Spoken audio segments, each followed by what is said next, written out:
మన తెలంగాణలో ఉన్న top 10 water falls. Number 1 Bogatha water falls.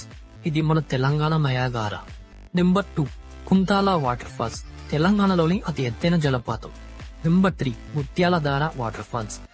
ఇక్కడ నీళ్లు ముత్యాల్లాగా కనిపిస్తాయి. Number 4 Gayatri water falls. కొంచెం దూరం ట్రెక్కింగ్ చేయాలి ఇక్కడికి వెళ్లాలంటే. Number 5 Kinnerasani water falls. Picnic కి, ఫ్యామిలీ టూర్స్ కి ఇది చాలా బాగుంటుంది. Number 6 Malluru water falls. చుట్టూ కొండలతో ప్రశాంతమైన అనుభవాన్ని ఇస్తుంది. 7 మాడుమిల్లి వాటర్ ఫాల్స్. వర్షాకాలంలో చాలా అద్భుతంగా ఉంటుంది. Number 8 Kamalapur water falls. Photo shooting కి ఇది చాలా బాగుంటుంది. Number 9 Pucharla water falls. పెద్ద పెద్ద బండరాల మధ్యలో నుంచి నీళ్లు ప్రవహించడం ఇక్కడ చాలా ప్రత్యేకత. Number 10 Pachadarunu water falls. Trekking కి, అడ్వెంచర్స్ కి ఇది చాలా ఫేమస్. వీటిలో మీరు ఎక్కడికైనా వెళ్లారా?